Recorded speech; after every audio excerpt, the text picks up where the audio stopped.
नमस्कार,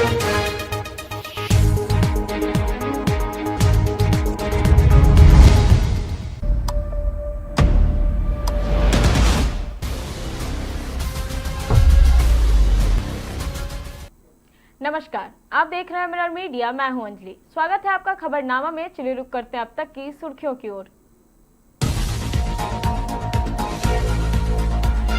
जेपीएससी पर सीएम का बड़ा बयान, कहा युवाओं के भरोसे से खिलवाड़ नहीं।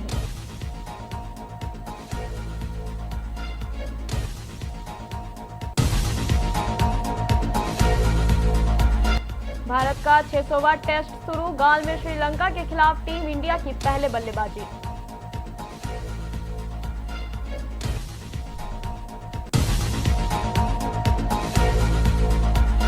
तेरह दिनों से अनशन पर छात्र नेता देवेंद्र नाथ महतो, तिरंगा यात्रा में शामिल होने की चाह पर अस्पताल के कमरे के बाहर पुलिस का पहरा।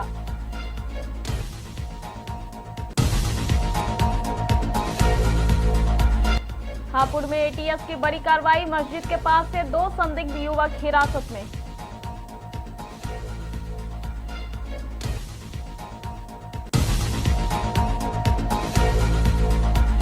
सरकारी नौकरियों में 99% घोटाले का आरोप, बाबा रामदेव ने दी आंदोलन की चेतावनी।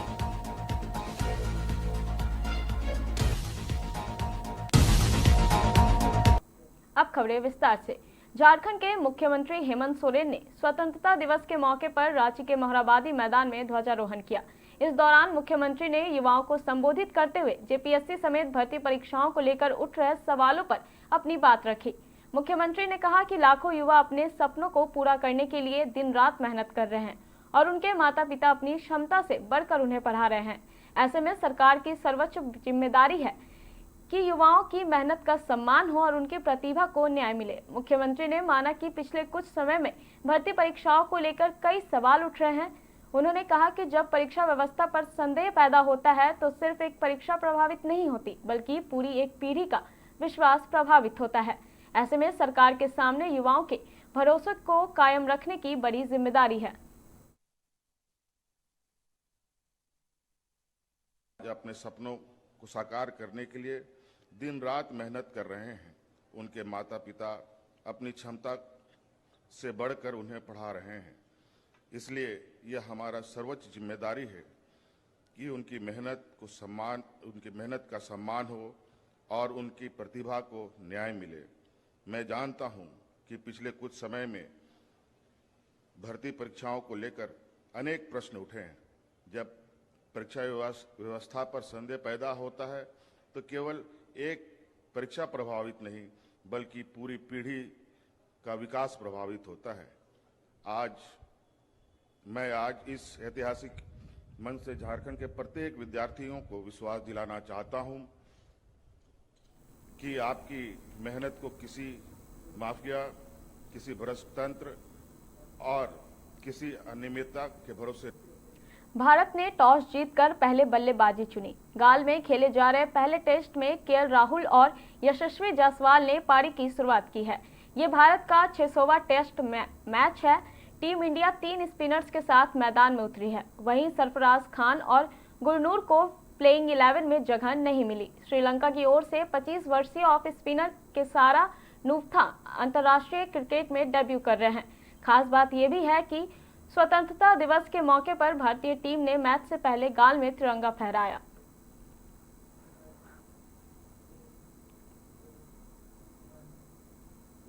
रांची में स्वतंत्रता दिवस के मौके पर छात्र नेता देवेंद्र नाथ महतो को लेकर सियासत और सुरक्षा दोनों तेज हो गई है। जेपीएससी जेएसएससी परीक्षा में कथित अनियमितताओं के खिलाफ देवेंद्र नाथ महतो पिछले 13 दिनों से अनशन पर है और फिलहाल सदर अस्पताल में भर्ती है। स्वतंत्रता दिवस के मौके पर उन्होंने जयपाल सिंह मुंडा स्टेडियम पहुंचकर तिरंगा फहराने और तिरंगा यात्रा में शामिल होने की इच्छा जताई।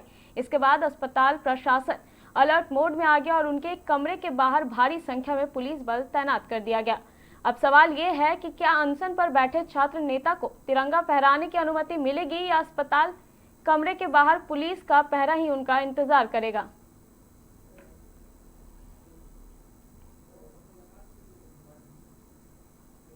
हापुड़ के शेरपुर गांव में शुक्रवार सुबह मेरठ एटीएस ने कार्रवाई करते हुए किरसियाना मस्जिद के पास से 2 संदिग्ध युवकों को हिरासत में लिया है। दोनों युवक काले रंग की बाइक में मस्जिद पहुंचे थे। स्थानीय लोगों के मुताबिक दोनों की उम्र करीब 25 साल है और उन्हें पहले कभी गांव में नहीं देखा गया था। बताया जा रहा है कि दोनों युवकों की पहचान अभी स्पष्ट नहीं हुई है। जिस बाइक से वे पहुंचे थे वह मेरठ के सरधना निवासी व्यक्ति के नाम पर दर्ज बताई जा रही है, जबकि नंबर प्लेट फर्जी होने की आशंका भी जताई जा रही है। एटीएस की कार्रवाई के बाद इलाके में चर्चा तेज है और अब जांच के बाद ही पूरे मामले की तस्वीर साफ होगी।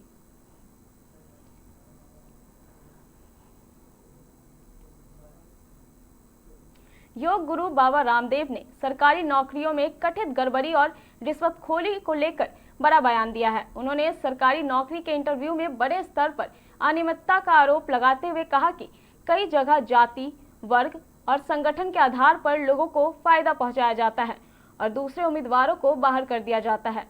बाबा रामदेव ने कहा कि अगर सरकारी भर्तियों में ये स्थिति नहीं सुधरी तो उन्हें दोबारा आंदोलन के लिए मजबूर होना पड़ सकता है। उनके इस बयान से सरकारी नौकरी की भर्ती प्रक्रिया में पारदर्शिता को लेकर बहस तेज हो गई है।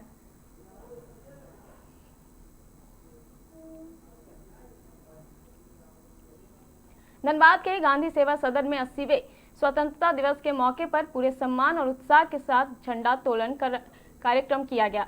कार्यक्रम में ADM law and order Arvind Kumar, Ojha समाज सेवी विजय झा और गांधी सेवा सदन के महामंत्री गोपाल जी समेत कई लोग शामिल रहे।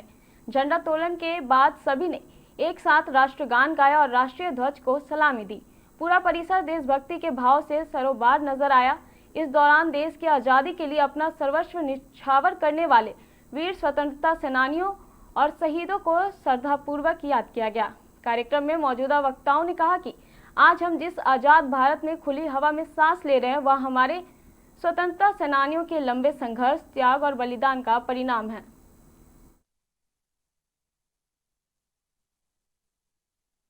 सभी को 80th इंडिपेंडेंस डे को बहुत बहुत बधाई हो और सभी से हम यही अपील करते हैं कि सब मिलकर आइए भारत को विकसित राज्य के रूप में विकसित करने के लिए संकल्पित रहें और इसके लिए कड़ी मेहनत करनी पड़ी तो कड़ी मेहनत भी करेंगे और सबको भारत को 2047 तक विकसित राष्ट्र बनाना संकल्प। उस समय के नौजवानों ने अपना आज कुर्बान कर दिया हमारे कल के लिए।